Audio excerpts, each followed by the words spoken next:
Assalamualaikum warahmatullahi wabarakatuh. Hai Sobat Kebun Teras Ana, semoga kita semua selalu berada dalam lindungan Allah Subhanahu wa Ta'ala. Saat akan menyiapkan media untuk persemaian, yang terbaik adalah memberikan campuran tanah dan bahan-bahan organik yang mengandung unsur hara yang tinggi. Media semai akan menentukan baik atau tidaknya pertumbuhan tanaman yang pada akhirnya akan berpengaruh pada hasil tanaman. Jangan asal pilih tanah. Saran terbaik adalah menggunakan tanah berwarna hitam yang berada pada lapisan paling atas di bawah pohon bambu. Untuk yang baru berkunjung, jangan lupa menekan tombol subscribe. Terima kasih. Mengapa demikian? Karena tanah yang berada di bawah pohon bambu kaya akan mikroorganisme yang baik. Lalu tambahkan bahan organik berupa pupuk kandang atau kompos yang sudah jadi. Kita juga bisa menambahkan sekam bakar, kokopit, atau pasir dalam media semai. Untuk media semai yang saya siapkan, saya sesuaikan dengan ketersediaan bahan dan sedapat mungkin saya mendapatkannya secara gratis. Saya menggunakan campuran kompos dan tanah bambu dengan perbandingan 1:1. Ini adalah campuran yang saya praktekkan. Menggunakan kompos yang saya buat sendiri dan tanah yang diambil di bawah pohon bambu di sekitar lingkungan saya. Tanah bambu merupakan tanah lapisan atas yang berada di sekitar rumpun bambu yang merupakan topsoil. Ketebalan tanah ini berkisar 10-30 cm.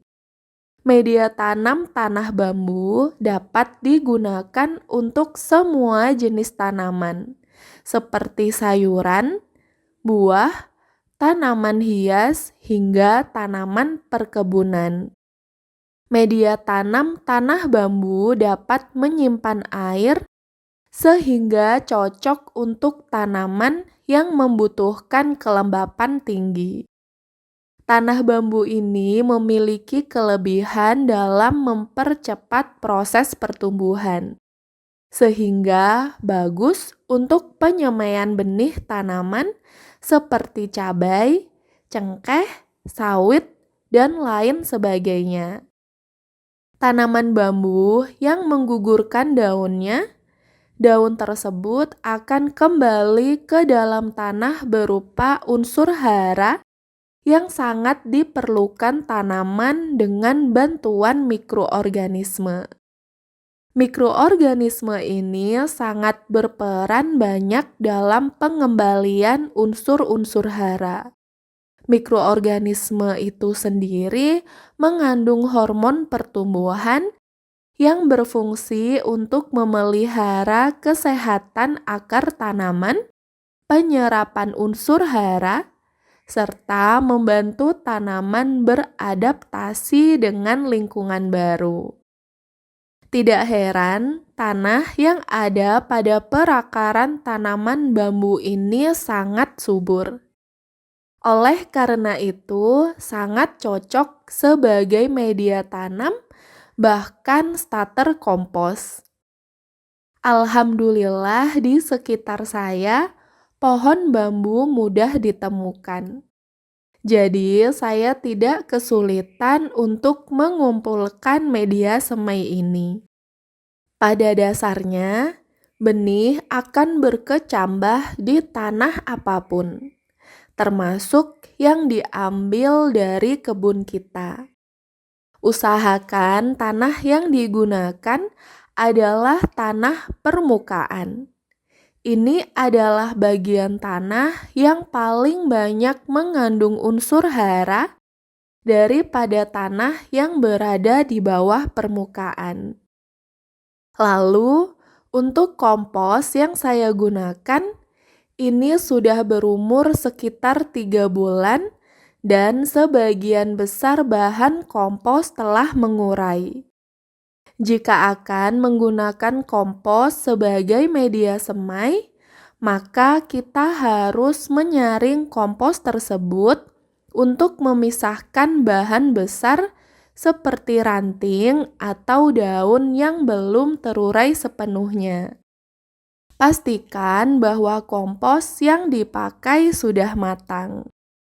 Jika menggunakan kompos yang belum matang, mikroorganisme dalam kompos berada dalam kondisi haus akan nitrogen. Tentu ini akan membuat bibit baru kekurangan nitrogen. Jika kita menggunakan jenis kompos yang tepat, kita dapat berhasil menanam benih di dalam kompos. Kompos yang kita gunakan harus menciptakan lingkungan yang tepat untuk perkecambahan, dengan kelembapan dan oksigen yang cukup. Kompos yang matang akan menghilangkan masalah kekurangan nitrogen. Dan karena ini sudah terurai, seharusnya strukturnya lebih halus dengan kandungan humus yang lebih tinggi. Ini lebih baik untuk akar benih dan akan membantu drainase.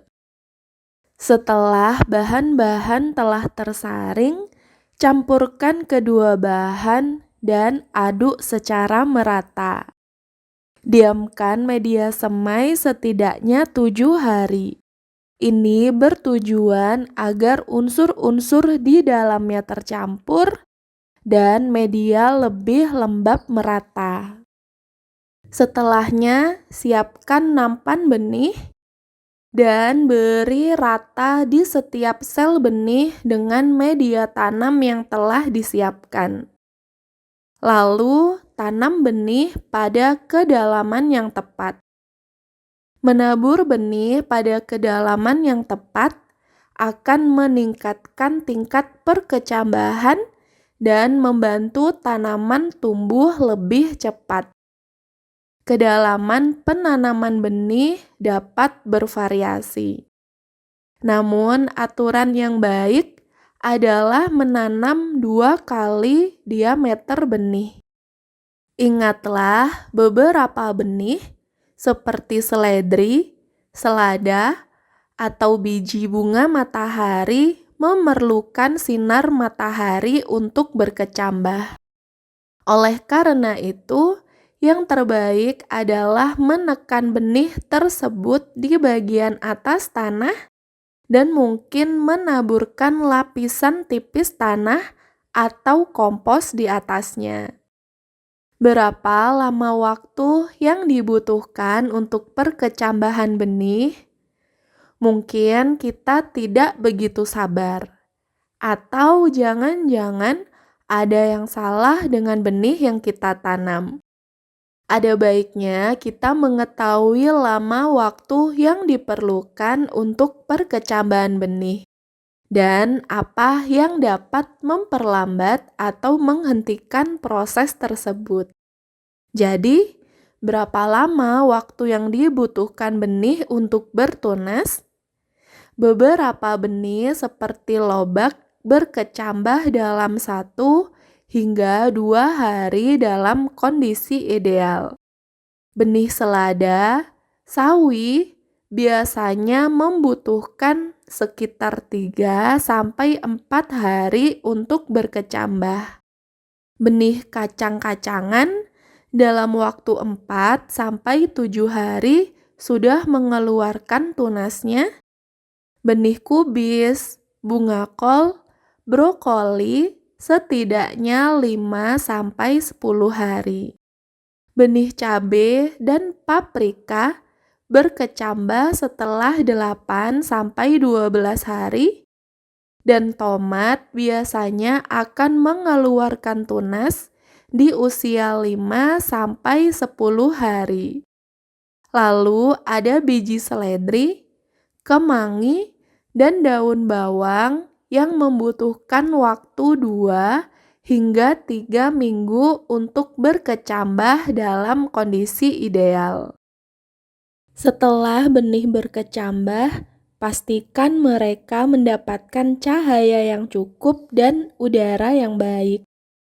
Buka penutup apapun yang digunakan dan jaga kelembapan dengan penyiraman yang rutin di pagi atau sore hari. Hindari kelembapan yang berlebihan. Ini dapat menyebabkan berbagai masalah. Salah satunya terlalu banyak air menyebabkan tidak ada ruang untuk udara dalam tanah. Tanah yang terlalu basah akan membuat bibit mati lemas karena tidak mendapatkan pasokan udara dan membusuknya akar. Jika kalian mendapati jumlah bibit terlalu banyak dalam satu sel, atau bibit terlalu dekat karena kita menanam bibit dalam jumlah banyak, maka lakukan pemisahan bibit atau penjarangan bibit. Ini dilakukan untuk mencegah persaingan antar tanaman. Demikian informasi terkait media semai. Semoga bermanfaat. Wassalamualaikum warahmatullahi wabarakatuh.